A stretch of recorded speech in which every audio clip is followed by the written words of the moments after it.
Hola a tothom.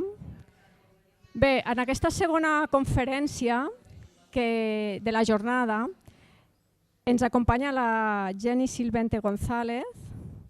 Benvinguda. Bé, la seva presentació és mare de 3 criatures, mestra de cor d'educació infantil i primària, psicomotricista i especialista en neuropsicologia aplicada a l'educació i a la innovació curricular. La vida l'ha portat a fer de mestra d'una altra manera, acompanyant les professionals i escoles en processos de transformació i canvi de mirada, que per això també molts esteu aquí, suposo.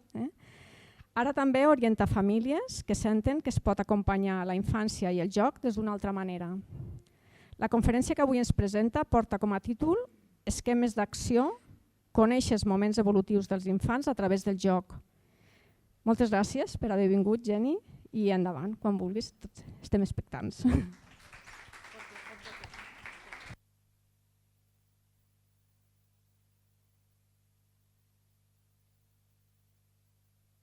Ara sí, em faltava un clic. Bé, doncs és un plaer ser aquí, és un plaer poder compartir amb tantes persones, tant professionals de l'educació com a famílies, i és un plaer parlar d'un tema que és important i urgent a la vegada, perquè parlar d'esquemes d'acció en realitat és una excusa per parlar del joc, de l'acció espontània que realitzen les criatures. Però últimament la paraula joc s'ha trastocat una mica. Hi ha moltes corrents, hi ha moltes maneres, moltes mirades, massa sobreinformació, que no tota és autèntica, real, i llavors posar sobre la taula la paraula joc, però el de veritat, el joc aquell que neix de les criatures, que neix com un impuls d'una força interior que tenen els nens i les nenes, per dir, soc aquí i vaig a conèixer el món des d'aquest impuls que em porta endavant, a conèixer des d'aquest joc autèntic. Per tant, no vaig a parlar de jocs didàctics, pedagògics, ni jocs que ensenyen coses, perquè el joc no espera res dels infants. I llavors, jo ho vaig saber, clar, soc mare de 3, que el tercer està per aquí, amb el meu home, que és petit encara, i és una cosa que ja sabia d'abans, porto més de 10 anys acompanyant a les escoles en aquest canvi de mirada, en aquest canvi de paradigma, en aquesta reflexió, però sabreu, les que sou mares, que quan neix un fill encara et dones més radical, potser, de segons quines coses. I jo em vaig radicalitzar molt amb el tema del joc i la seva importància.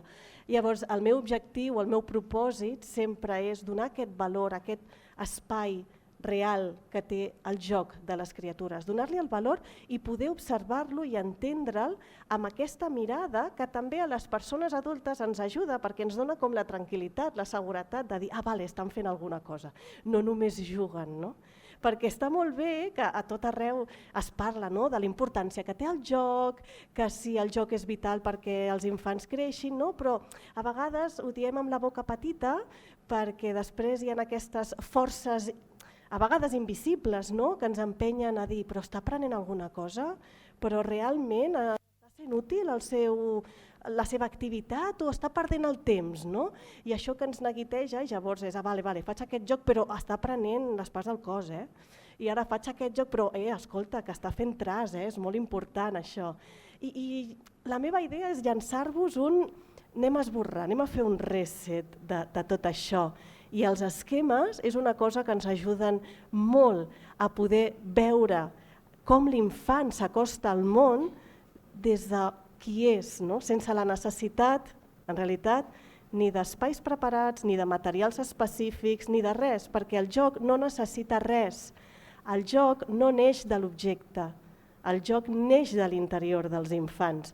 Per tant, sí, està molt bé que hi ha materials preciosos, però també hi ha una indústria de la joguina molt agressiva que ens porta a consumir, i on queden els pals, les pedres? Ja sé que no estan homologades, però on queda tot això que li és propi a l'infant?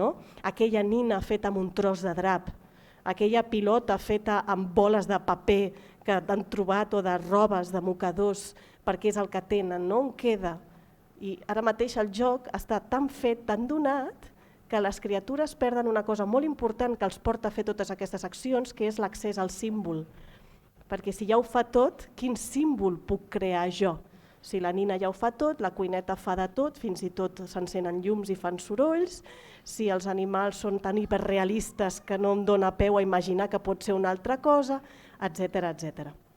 Llavors aquí estem en aquesta lluita o aquesta reivindicació, no? De que el joc no és un entreteniment, no és el que es fa a les hores mortes, i no parlo només d'educació infantil, que per cert l'educació infantil dura fins als 7 anys, no fins als 6 o als 5, com ens estan enganyant ara, no? En termes de neurodesenvolupament sobretot i també a nivell físic, a nivell de molts aspectes. No? Llavors no és el que es fa a l'hora del pati o a l'hora morta, has acabat la feina, pots jugar, no?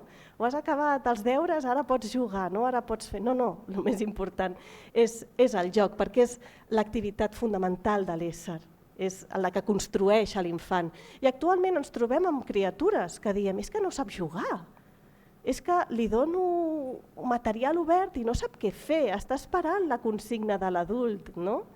I això neix també de la bona fe o la bona voluntat de persones adultes que acompanyen a la infància, que els hi diuen què fer, no? I fes això, i toca això, i fes, i no sé què. Jo m'he trobat en espais de joc així oberts, amb materials desestructurats, arribar a famílies i demanar als nens que seguin, no?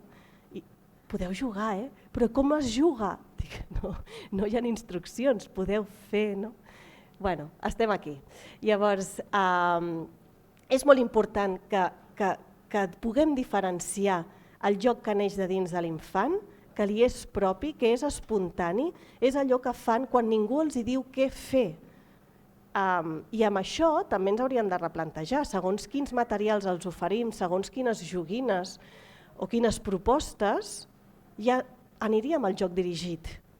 Per molt bonic que ho posem, molt Pinterest i molt Reggio Emilia i molt Montessori, les etiquetes que li vulguem posar, però quan l'adult hi posa un propòsit, poso això així perquè facin això, ja no és joc lliure, és joc dirigit. Llavors, això ho hem de tenir clar. Està malament el joc dirigit? No, no està malament, però hem de trobar l'equilibri. I com més petites són les criatures, més joc lliure i menys joc dirigit.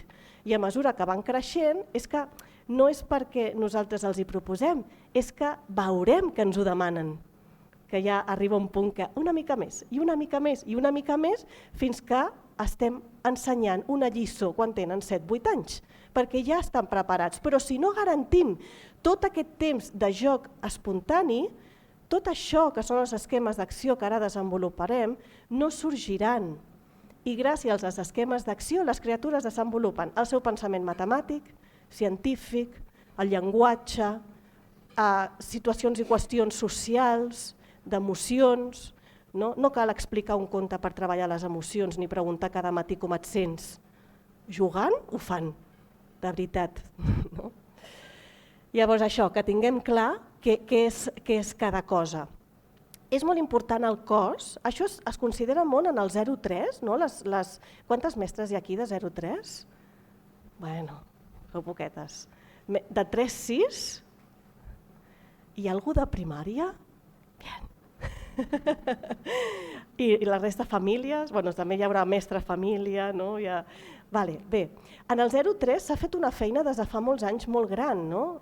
Es considera, encara no se li dona el valor que es mereix, però s'ha fet molta feina per recuperar aquesta mirada cap al joc, no? I sembla que arriben a 3 anys a les escoles i en molts casos aquesta mirada desapareix. Tot el treball que s'ha fet en el 0-3 moltes vegades desapareix, no? No és així a tot arreu, evidentment, però una cosa molt important és el moviment. En el moviment està la clau de tot. Quan nosaltres demanem a una criatura, encara que tingui 5 anys, que estigui quieta, atenent i fent una cosa concreta, el missatge que rep és no pensis, perquè no et pots moure. Sense moviment no hi ha pensament. Arribarà el moment, quan això es respecta, amb 7-8 anys veurem que fan un clic i estaran preparades, però hi ha uns indicadors que ens diran que estan preparats. Pots seguir caminant l'equilibri una línia, pots saltar a peu coix, pot trepar un arbre, pot saltar la corda. Aquests jocs de corda que sembla que estan desapareixent dels patis de les escoles són molt importants. Pot fer un joc de picar de mans amb coordinació i ritme. Aquests són els indicadors que ens diuen que un infant està preparat per a un aprenentatge formal.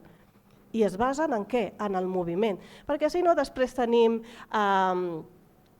reflexes primitius que no s'han assumit i això es porta arrossegant tota la vida, persones adultes que estan fent teràpia per poder integrar reflexos que ja els tenia i és com, no, jo no era un problema acadèmic, és que tenia això que s'havia quedat aquí i ho anava arrossegant. No? Criatures que tenen dificultats que dius, si els haguéssim deixat moure's els 7 primers anys de vida, no haguéssim arribat a aquest punt.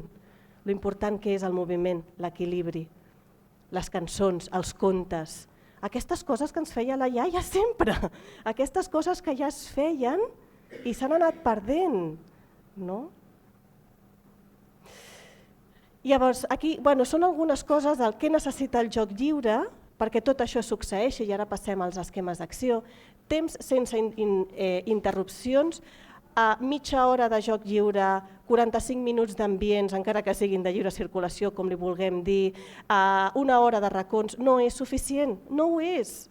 Per molt que vulguem, no? I molt menys si és avui vas a aquest racó, demà vas a aquest, i està fragmentat, perquè aquí es fa joc simbòlic, aquí es fa construccions, aquí es fa experimentació, no? Aquí es fa una altra cosa. El joc no entén de separacions.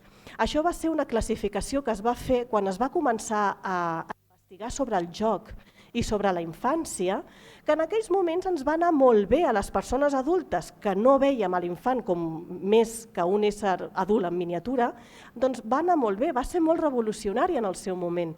Però no ens podem quedar allà quan sabem que l'infant és un ésser global, que no fa aquí joc simbòlic i aquí fa construccions, sinó que tot és un tot i que necessita temps per desenvolupar aquesta acció.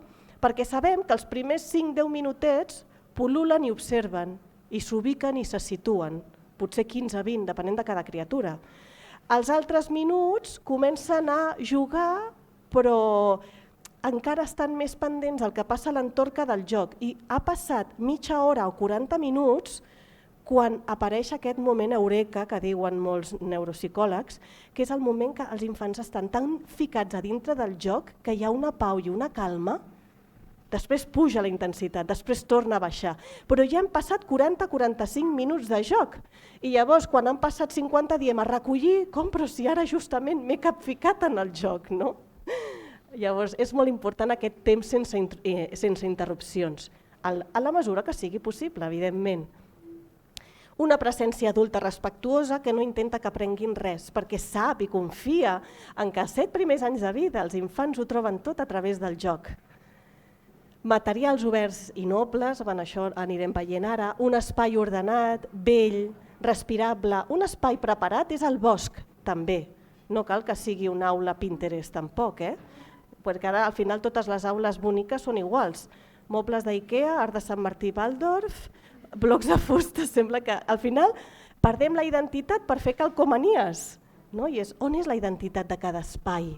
On és la identitat de cada llar, de cada forma de criar, d'educar, d'acompanyar?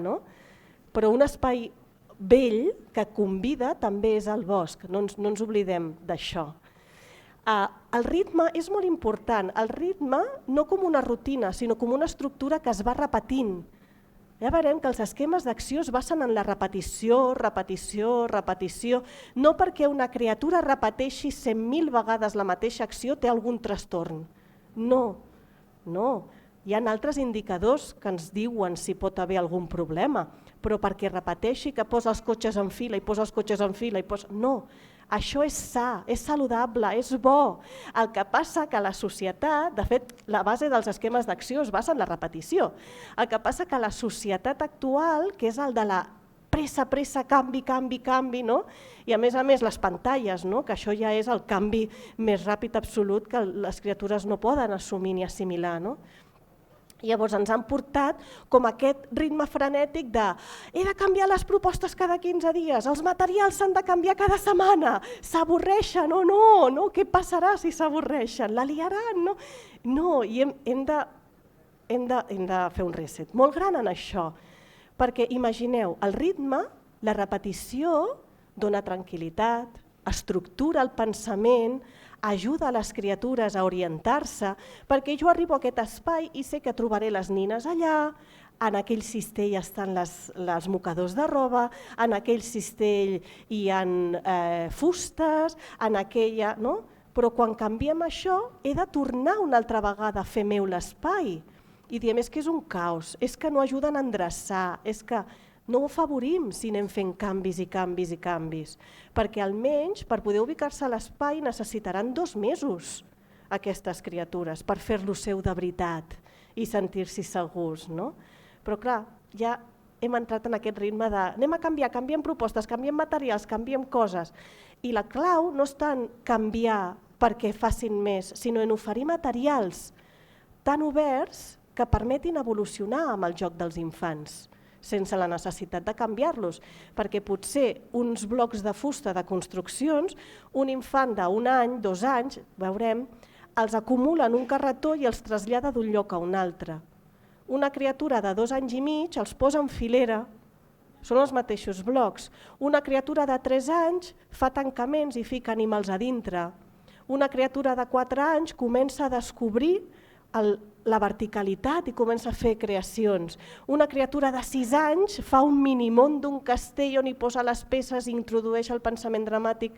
La base són els mateixos blocs de fusta de quan tenia 1 any, però el que ha canviat és ell, és l'acció. Recordeu, el joc no neix de l'objecte, sinó de l'interior de l'infant. Materials estructurats limiten l'acció de pensament perquè es fan d'una manera. Recordo el meu fill, el gran, que ara farà 7 anys, quan tenia 2 anys i mig, ell li agradava molt tot el tema dels trencaclosques. I va arribar un moment que ja se'ls sabia molt, i els havia fet una vegada, una altra, i un dia em va dir «Mama, és fàcil». Llavors va donar la volta a totes les peces i va començar a fer-los del revés. Però clar, és limitat també, ja quan els he fet del dret del revés ja no puc fer més. Està malament un trencaclosques? No, tornem una altra vegada a l'equilibri, no? Però necessiten més desestructurat que no estructurat. No? Ara està una mica la balança desequilibrada. Llavors el ritme és aquest, és la repetició. Jo sé que els dilluns pinto, jo sé que els dimarts vaig al bosc, i no és vaig al bosc, tinc psico, tinc informàtica, tinc anglès, no. És una cosa especial, a part de jugar, 7 primers anys de vida, després ja arribarà una altra època. No? Jo sé que després de jugar explicant un conte i de seguida ve la mama, i cada dia és igual, conte i ve la mama, no? O ve qui vingui a buscar-me. Però quan anem canviant, cada dia és diferent, a l'infant li costa molt trobar el ritme. Hi ha un llibre molt interessant que es diu El nen ben equilibrat, que parla precisament d'això, no? De la necessitat d'una estructura, de tota la integració dels reflexos primitius també parla molt, no? Però una persona equilibrada és una persona un infant que pot preveure què passarà, està tranquil, reconeix el ritme, perquè el temps per als infants no existeix. Silenci i possibilitat de solitud, que això a les mestres ens costa una mica estar en silenci, no? Ens sembla que si no parlem no estem treballant, no ens costa... Bueno, està bé, silenci o cantar, tenim com les dues opcions també, no? Bueno, quan l'entorn respecte al joc apareix, a vegades simplement és com presentem les coses. Llavors, els esquemes d'acció, he fet una introducció potser massa llarga, però per mi és molt important parlar del joc des d'aquest paradigma perquè es pugui entendre el que vindrà a continuació. No? Hem de saber que els infants pensen amb tot el seu cos. El cervell és que triga tant de temps, tota la part del pensament, del raonament, d'aquestes funcions executives que se'n parla tant, no? I que ens diuen que són tan importants, l'atenció, el control inhibitori, la flexibilitat mental, etc. Tenim fins als 28 anys per desenvolupar-les. De fet, s'acaben de desenvolupar als 28 anys. Tenint en compte que neurològicament som adults als 21, doncs encara tenim un septenni més per acabar de concretar totes aquestes habilitats mentals, no? Per què anem directament aquí quan són tan petits? Si això és l'últim de tot, si no hi ha la resta no em puc anar al pla mental. I el pla mental vol dir escriure el Senoma en 3 anys, no? O començar a treure aprenentatges del joc, de dir, què és això? És una rodona, i quin color estàs fent servir? No? I tenim com aquesta necessitat, i llavors l'infant entra en la tessitura de que no juga pel plaer de jugar, sinó per demostrar a la persona adulta, perquè els infants en són molt fidels. És sabidoria, o sigui, és com jo necessito portar-me bé amb aquesta persona adulta perquè és qui s'encarrega de mi quan no estic a casa, no, o a casa perquè és la meva mare o la meva àvia o el meu pare. No? Llavors, aquí ja hi ha 3 imatges que ens evoquen aquest pensament en acció. Ara anirem com desgranant una miqueta més. No? Els esquemes d'acció són uns patrons biològics amb els quals naixem. És a dir, les criatures, per instint, repeteixen una sèrie d'accions que és aquest, però per què fa això? No? I a vegades ens fa l'efecte de que ho fan per molestar-nos. No? Està picant tot el dia i per més que li digui que deixi de picar, no para de picar. No? I sempre llença alguna cosa. I llença. I per què fa això? No? Sembla que fan coses per molestar-nos i no és això. La nostra reacció també és una informació interessant que agafa l'infant, perquè ja sabeu, sobretot a partir dels 2 anys i mig, 3, entren en una època d'imitació que quan els veiem i ens molesta el que fan, hem de revisar-nos què és el que hi ha allà de mi mateixa, perquè ens estan imitant. En les nostres paraules, en els nostres gestos, en la nostra actitud davant la vida, en tot. No? Quan diuen són esponges, no es refereixen al plànol cognitiu, es refereixen a l'àmbit de la imitació. Des dels 3 fins als 7 anys, després continuen, no? Però aquí és un període on està molt, molt, molt gran el tema de la imitació.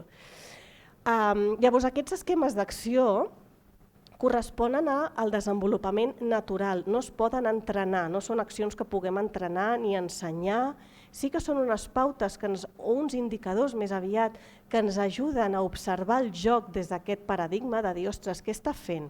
Està llançant coses tota l'estona, què m'està dient? Aquí ens convertim en investigadors i investigadores del joc dels infants, no per avaluar o saber què sap, sinó per saber en quin moment de la seva vida es troba i què és el que li porta a actuar d'una manera o d'una altra. No? Llavors, aquests esquemes d'acció us presentaré 10, hi ha molts més, no són lineals, no és això de que primer comencen connectant coses i després llencen i després no, perquè dependrà molt també de les possibilitats de l'espai, dependrà molt de les característiques personals de cada criatura, de molts factors, no?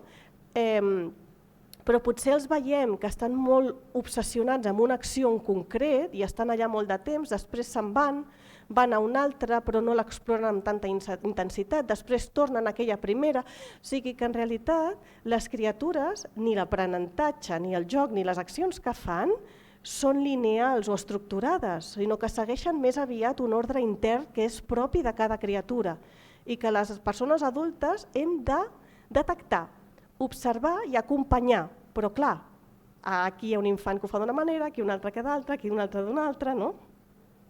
La part bona és que quan es tracta, clar, quan és a casa és més fàcil, entre cometes, perquè tens 1, 2, 3 que vas observant i detectant. A l'escola, la part bona és que s'ajunten per moments evolutius. Més o menys els infants que estan en el mateix moment evolutiu s'acaben trobant i desenvolupen més o menys el mateix tipus de joc. Llavors ens podem trobar amb 4 o 5 grupets de moments evolutius diferents a acompanyar.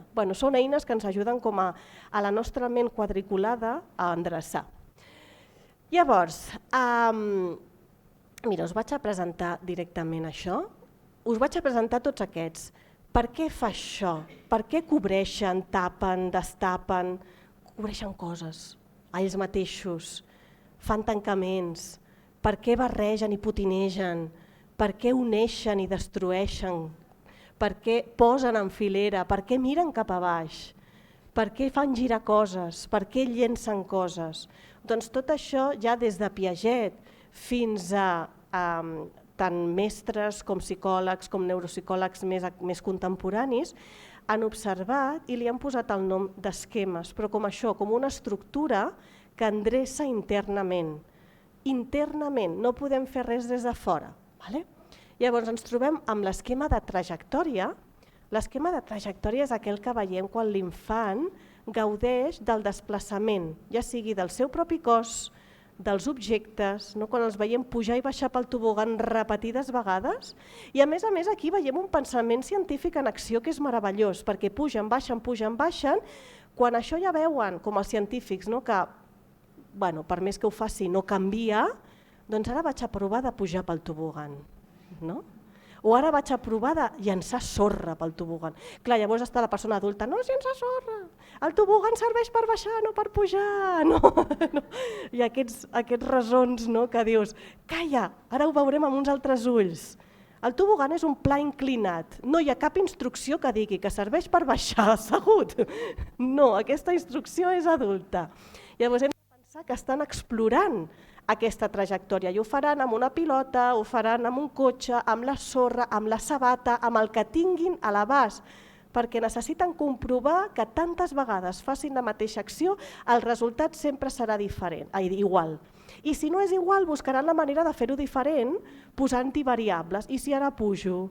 I si ara baixo d'esquenes? I si ara baixo dret? I si ara baixo amb la bicicleta? I aquestes coses que... Si un infant ha tingut molt de temps per jugar, ha fet moviment lliure, és conscient del seu cos, no farà res pel qual no se senti preparat per fer.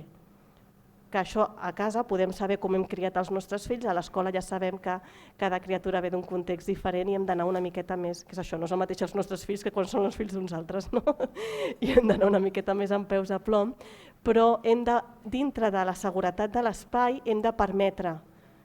He posat l'exemple del tobogan, però també quan es posa en aigua, en el got, que dius, mare meva, però si ja vessa, ells no estan veient que vessa. És aquell rajolí d'aigua, és tan meravellós, és que hipnotitza, clar, és el moviment, la trajectòria, i sempre va cap a baix. Veiem que intenten, quan en aquestes aixetes que no tenen la reixeta aquesta, que intenten ficar el dit per l'aixeta, i sembla que estiguin pensant, i podria tornar una altra vegada l'aigua cap a dintre? Són interpretacions que podem fer de dir, què està pensant la criatura aquí? O quan regalima pintura o aquí, amb la cola, que és com, ai, és lent, i em quedo aquí bocabadat, eclipsat, veient aquest moviment. Estan fent física, en realitat, amb totes aquestes accions. Paràboles perfectes quan salten, i a més que perfeccionen la tècnica d'una forma exquisita. I després des de la taula, i després una mica més amunt i des de l'escala, i vull saltar, fer canalitzacions amb aigua, amb sorra. Tot això és vital, cadascun dels esquemes, per després seure'ls i fer matemàtiques, fer ciències, fer llengua. Això és la base de tot allò que vindrà, perquè l'etapa d'educació infantil fins als 7 anys, primer de primària l'incloem a infantil, no és la preparació per la primària, és la preparació per la vida, és la preparació del cos pel que vindrà. Estem preparant la terra per plantar la llavor i després que vagi creixent, però si volem una planta forta que faci els seus fruits en condicions, sense la necessitat de fertilitzants ni altres químics, jo li dic mètodes creceneurones, que n'hi ha molts per allà. Doncs la terra ha d'estar ben preparada, necessita que l'haguem cuidat de base, i aquesta és l'educació infantil. Sempre dic que quina llàstima que s'hagi perdut aquest concepte de jardí d'infants, perquè és preciós, la cinta que vola amb el vent. Clar, després veiem que això ells van fent les seves maquinacions. Vull fer baixar el cotxe per aquí. Tot això és trajectòria i també connexió, ara veurem, rotació també. Llavors, com ho puc fer perquè baixi i està a aquesta alçada? Quin material necessito? Clar, si li donem materials que ja ho fan, per exemple, aquest és molt divertit, però tampoc no té gaire més gràcia. Tu tires la pilota i sempre farà el mateix. La gràcia és jo tinc les canalitzacions i jo poso a l'alçada que jo vull, com és més ràpid, més lent i totes aquestes coses.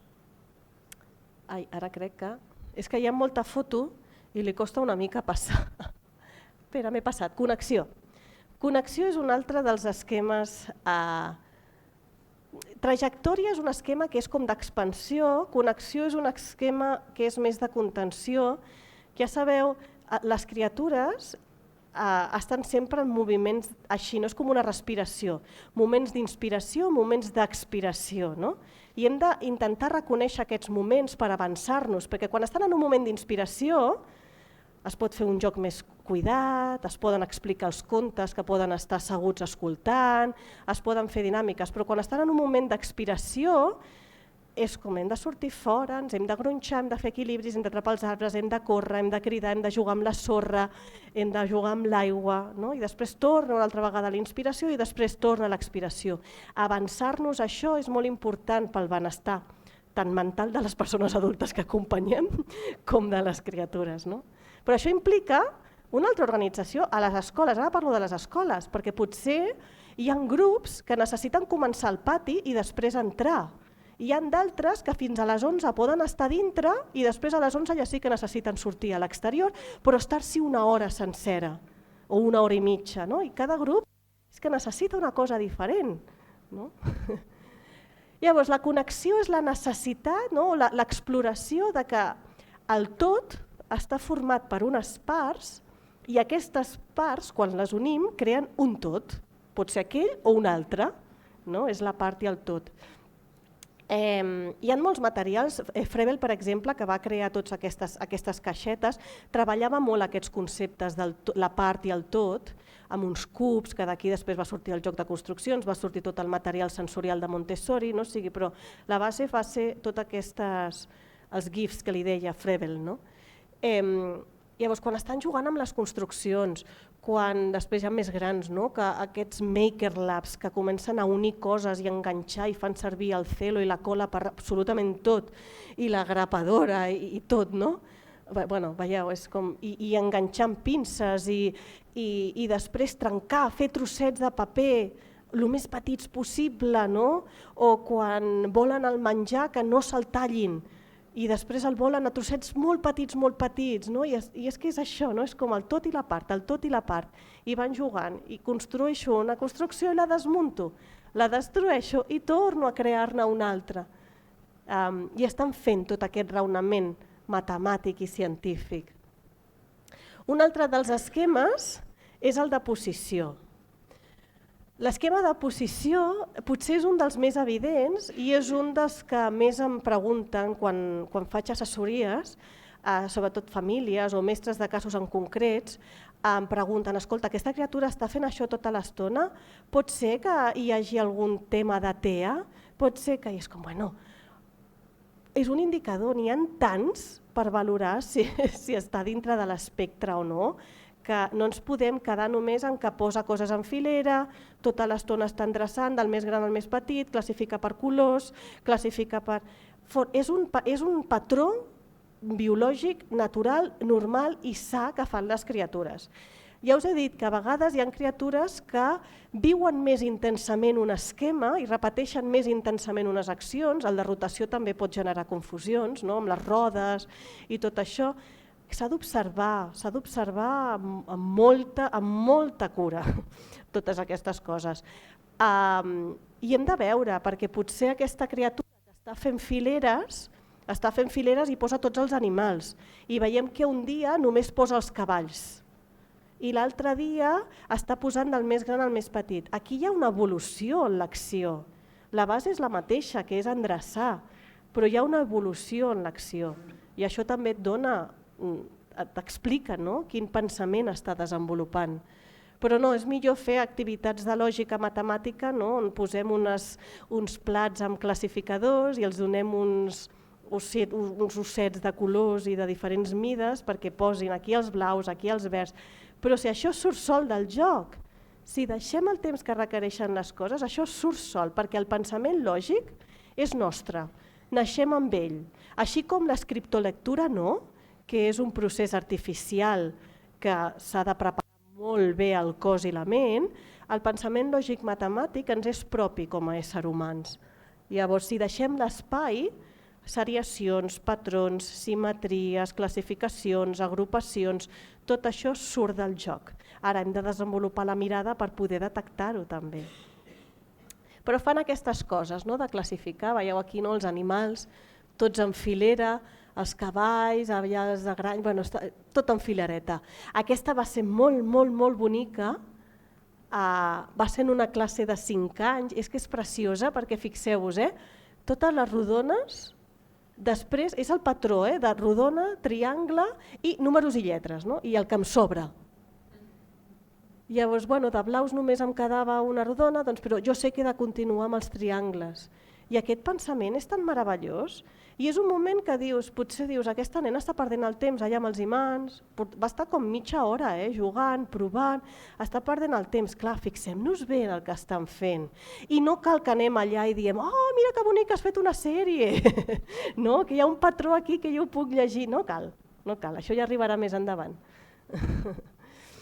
Aquest esquema de posició els ajuda a endreçar el món, a posar-hi un ordre, i és un esquema de contenció, diguem-ne, no? Perquè m'ajuda a focalitzar-me en que cada cosa té un lloc, té un espai. Quan estan en aquest esquema de posició, quan estan explorant-lo molt, veurem que quan els hi posem el menjar no volen que estigui barrejat. Un arròs 3 delícies, quan estan en ple esquema de posició, és el pitjor que podem fer-los per sopar. Jo em menjo l'arròs, em menjo els pèsols, em menjo la truita, però no m'ho posis barrejat. És igual que... És que forma part de la cultura d'infància. Sempre hi ha aquesta època, aquesta etapa de la vull tallada la truita. No, perquè me l'has tallat? No, ara la vull sencera, ara no m'agrada, ara vull només l'ou cuit. Ara no em posis el menjar barrejat, m'ho poses separat i jo ja si vull m'ho barrejo. O els macarrons blancs, que no suporto, no? I és que tot és aquesta construcció del pensament. No són capricis, de veritat que no ho són. Rotació és un altre esquema que també genera com dubtes. La rotació és un moviment que està tan present en el nostre dia a dia, és el cicle de la setmana, el cicle de l'any, el cicle de cada dia, les estacions, les hores. Hi ha un moviment circular que també ens dona com molta tranquil·litat. La típica imatge de la hipnosi és l'espiral, aquest moviment circular que és com el moviment de l'univers, diguem-ne, i està com molt arrelat als humans. I pot ser un moviment de rotació que comporti trajectòria, com el del rodet, quan estan pintant en format gran, o que sigui més contingut perquè comença i acaba, cargolar, descargolar, un carrusel, o la centrifugadora, la rentadora quan centrifuga, per exemple, això també és hipnotitzant, els volants, les rodes. Llavors diem, és que té obsessió amb els cotxes, només vol jugar amb cotxes. Clar, aquí hem de... Parem. On mostra interès? En l'objecte en si, el cotxe? En la trajectòria d'aquest objecte? En la rotació de les rodes? Aquí hi ha moltes coses per observar i hem de veure què és el que està veient l'infant, què és el que el captiva tant del cotxe. A vegades és que a casa seva només té cotxes, això també pot ser, no? Llavors necessita que algú l'acompanyi a veure que hi ha més possibilitats de joc. Però a vegades és una opció sense que hi hagi res al darrere, no? I veiem què passa si aquests cotxes, jo afegeixo uns llistons de fusta, unes superfícies a diferents alçades, farà alguna cosa amb aquests cotxes? I si jo deixo uns guixos en el terra, farà alguna cosa amb aquests cotxes? És una investigació constant. Vaig provant. Investigació-acció. L'esquema de tancament és un esquema de contenció també. És com aquí els infants que estan buscant quins són els seus límits, estan coneixent el seu propi cos. Aquests jocs que els hi va tan bé de tocar-los, els massatges per dir aquí estàs tu, aquest és el teu cos, torna a ell una altra vegada. A vegades els infants se'n van del seu cos i necessiten que algú els recordi quins són els seus límits físics. Doncs ells ho exploren també amb el joc, fent tancaments amb les caixes de la fruita, amb els coixins de psicomotricitat o del sofà, amb cordes, amb el que sigui. i a vegades s'hi fiquen ells mateixos o a vegades hi fiquen animals, nines, pedres, el que sigui. És posar dintre. No és necessari omplir una fitxa de dintre o fora per jugar amb aquest dins i fora, perquè ells ja ho fan de forma natural i entenen els límits d'un espai, a més que volen ficar-se en cistells i caixes molt petits, que els hi costa molt, no? O aquestes cabanes que dius s'ofegaran allà dintre, no s'ofeguen i estan allà tan a gust, no? O aquests gronxadors, hamaques, no? que els embolcallen i els recorden com quan estaven a la panxa de la mare, no? I se senten allà com en aquesta seguretat. El límit, el tancar, és seguretat. I els infants que exploren tant aquest esquema estan buscant aquesta seguretat. Està bé, no hem de buscar la mirada terapèutica, de dir com hem d'ajudar aquest infant. Sabem que el joc és terapèutic de per si, o sigui que ja està. Deixem-lo fer i observem. El trasllat aquest és com la trajectòria, és un esquema molt expansiu, no? Però que també tots estan combinats entre ells d'una manera o d'una altra. Acumulen coses, que això també és un altre esquema, i desplacen, traslladen coses d'un lloc a un altre i diuen oi, és que no juguen, tinc el supermercat, tinc els carros de la compra i l'únic que fan és omplir els carros i voltar per tot l'espai i no juguen a comprar. Bueno, doncs encara no han arribat a aquest símbol, però sí que necessiten fer seu l'espai i a través de desplaçar objectes, a més, moltes vegades busquen coses que pesin i proven aquí les seves habilitats. El carretó ben ple. El cotxet de la nina no serveix per passejar nines, de tot és sapigut que posen qualsevol cosa, perquè és el traslladar coses. I si no tinc un cotxet, tinc una cadira. Llavors ja ve l'adult, no arrosseguis la cadira. Si estan fent aquestes coses, els hi hem d'oferir elements o l'espai que permeti que facin aquestes accions, sempre quan es respecti a tothom, evidentment.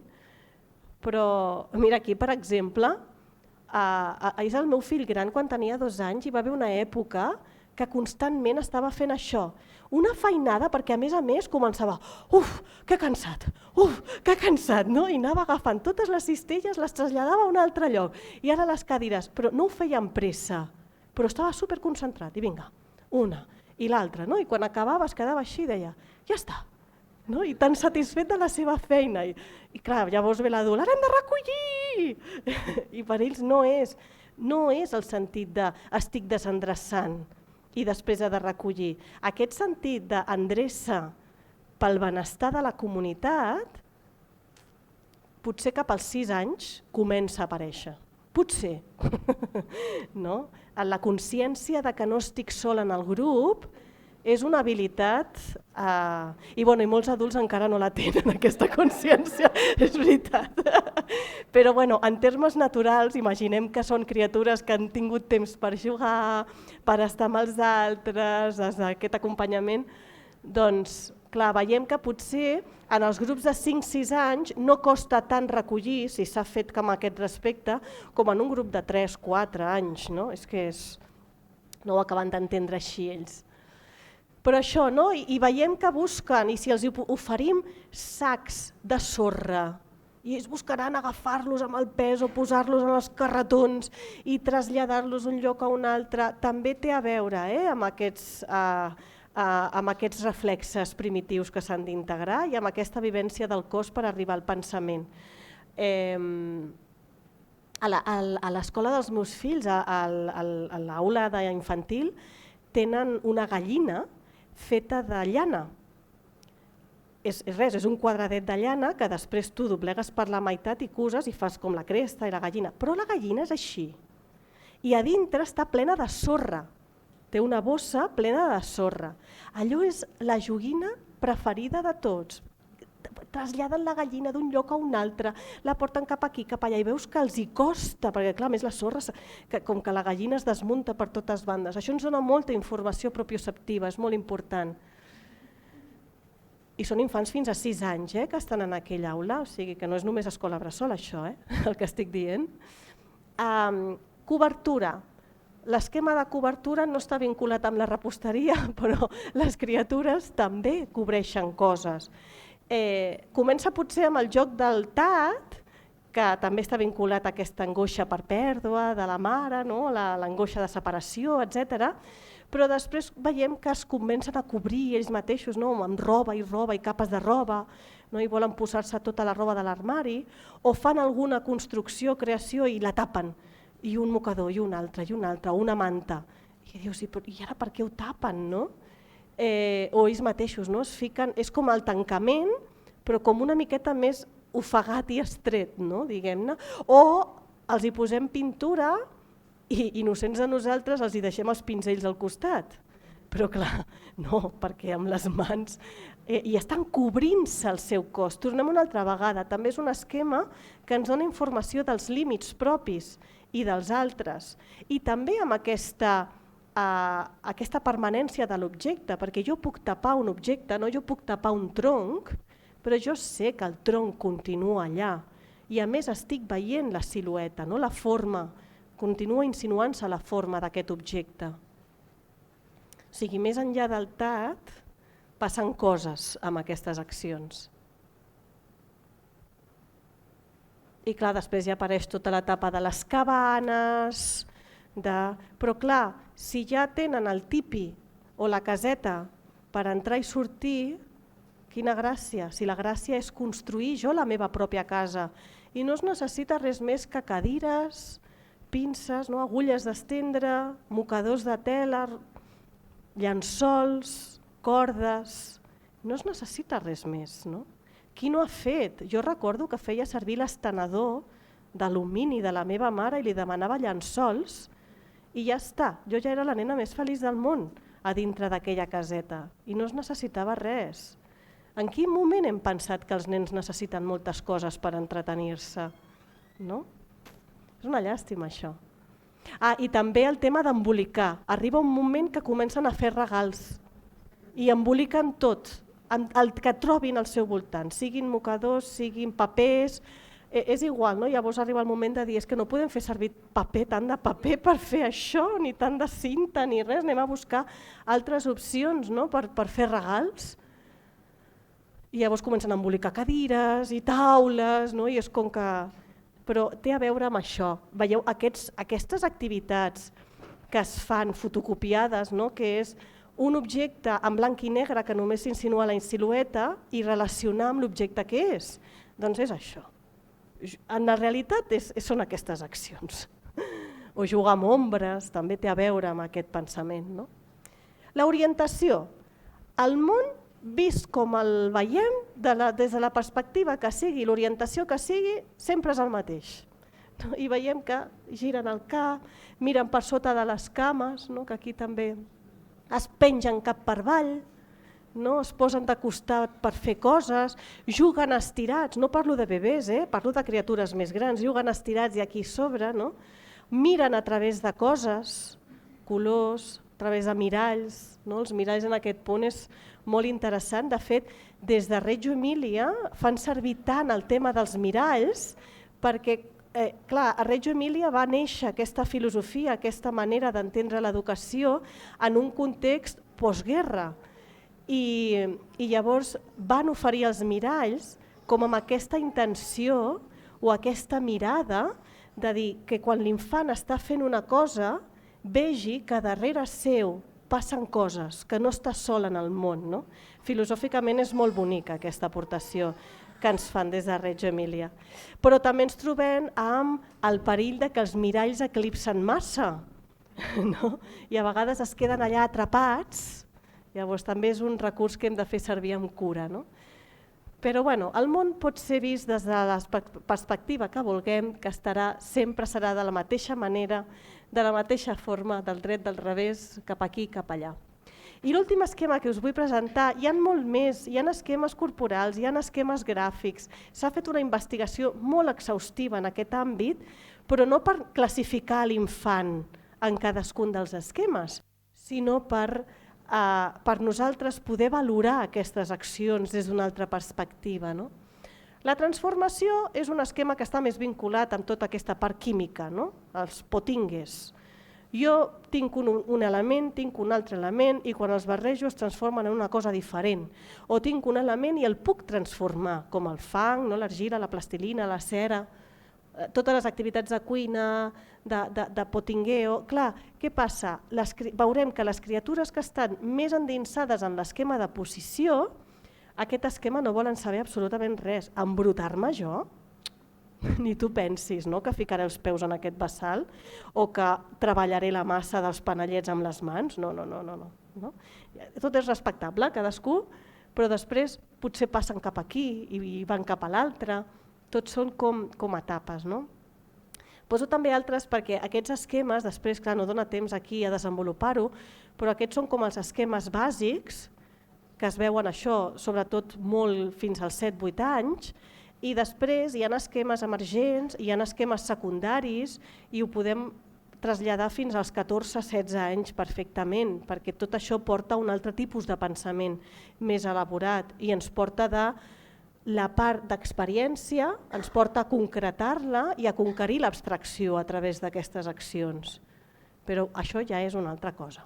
Llavors, jo el que us recomano és observem sense pressa, deixem espai i joc al joc, no? Que tingui l'espai que es mereix i es necessita. Confiem en l'impuls interior de les criatures. A vegades necessiten que les ajudem a reconnectar amb el joc perquè s'han perdut una mica. Això passa. Llavors, les acompanyem i el cos, la naturalesa és sàvia. Tornen una altra vegada a connectar amb el joc. Encara que estiguin molt desconnectats, encara que siguin nens que es passen tot el dia amb la pantalla, quan arriben a l'escola potser troben com aquest oasi, no? Que diuen aquí puc fer de nen. No? Cuidem l'ambient, cuidem també el nostre acompanyament, la nostra presència, que no vegin que estem esperant que passin coses que aprenguin. No?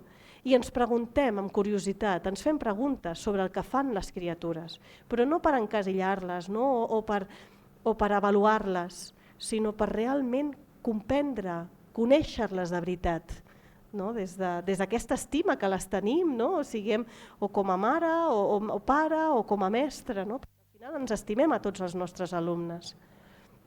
I llavors, que el joc això és el més important i que els esquemes no és un mètode, ens poden ajudar com a indicadors d'observació, però tampoc és on encasillar-nos, sinó on poder veure el joc des d'un altre paradigma i poder comprendre que aquestes coses que a vegades ens molesten una mica, és que buida tots els cistells, és que tira del rotllo de paper de vàter i no té final. Doncs tot això té un perquè. Hi ha coses que haurem de reconduir cap a una altra acció i hi ha d'altres que haurem de fer un no passa res, després es recull, després es neteja i permetem que succeeixi. No? És molt poc temps per explicar una cosa molt profunda i molt gran.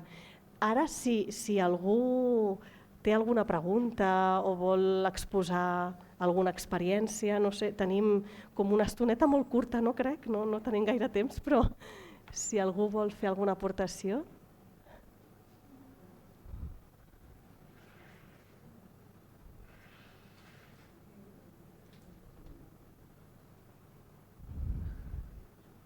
He observat aquestes accions en les criatures. La idea no és descobrir res nou, la idea és donar valor al que ja existeix, perquè si no ens perdem. Quan parlem d'innovació pedagògica ens perdem. No? I la veritable innovació jo crec que actualment està en recuperar i naturalitzar les coses que ja sabem. Sí, hi ha una pregunta per allà, no sé si podeu passar.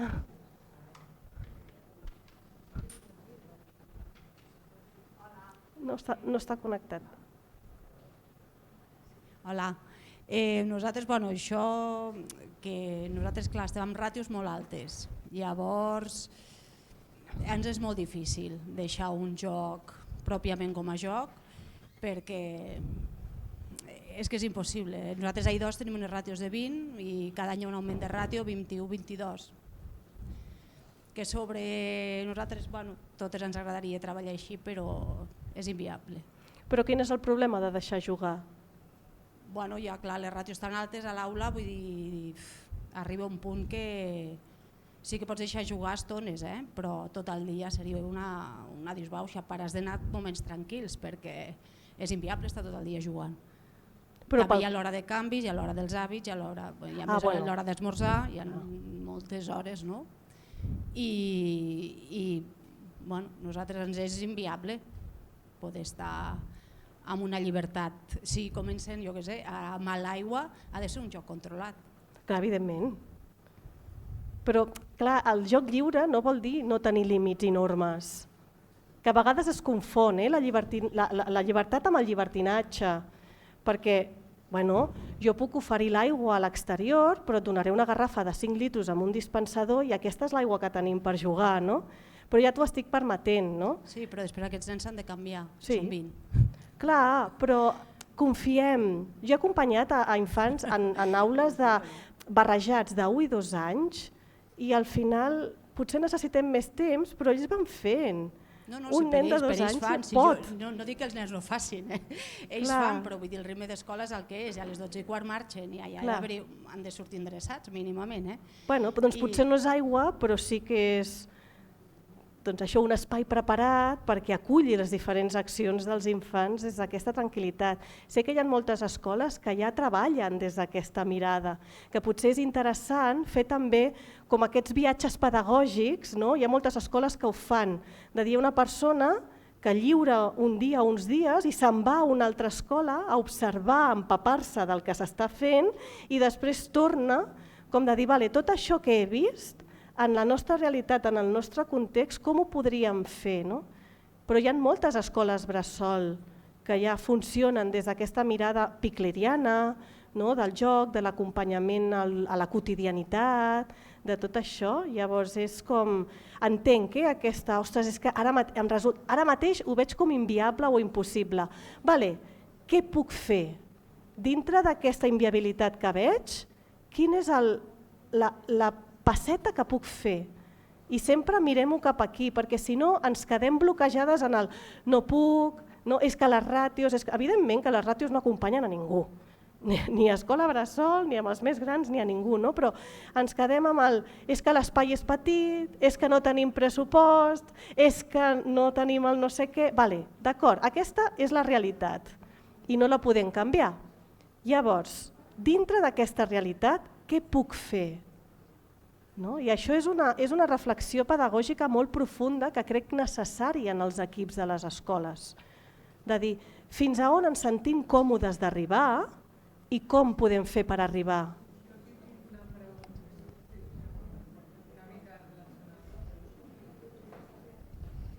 Hola, jo una mica relacionat amb el que ara just acabes de dir, més que una pregunta que tingui resposta, potser és una reflexió de dir és molt interessant tot això, tenint en compte però la realitat de les escoles, però aquesta reflexió, aquesta mirada és molt subjectiva a vegades. Llavors, com acompanyar, perquè al final no treballes tu sola, potser treballes amb altres persones, en quin punt trobes aquesta regularització entre tu i jo i que podem acompanyar aquests processos o aquests esquemes. És on veig la dificultat en molts moments dins l'aula, que a vegades sí que hi ha una voluntat, però ja sigui pel context, per la realitat de l'equip, del claustre o de l'escola, no es pot permetre això. No sé, no és ben bé una pregunta, però... Sí, és una reflexió en veu alta, però és que aquí parteix molt d'exigir els moments de trobada pedagògica. És que són fonamentals. Sense poder compartir amb l'equip aspectes pedagògics no hi ha escola. I aquesta és la realitat.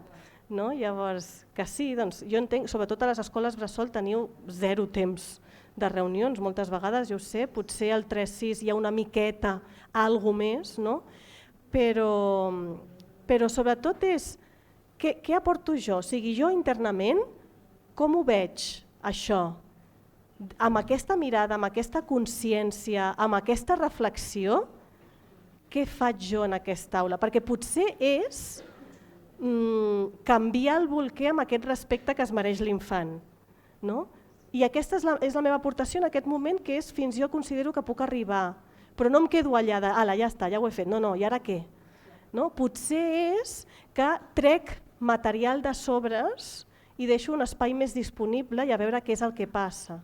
No? O sigui, són petites aportacions, petits passos, però que ens hem de moure d'alguna forma internament, no? Perquè si no al final acabem fent una feina mecanitzada, cada dia el mateix rutinari. No? I sobretot el 0-3 al final es converteix en assistencial moltes vegades si ens entrem en aquesta roda, no? De cada dia igual, cada dia igual, cada dia igual. No? El treball personal és molt important aquí, o sigui, ningú ha dit que sigui fàcil acompanyar la infància.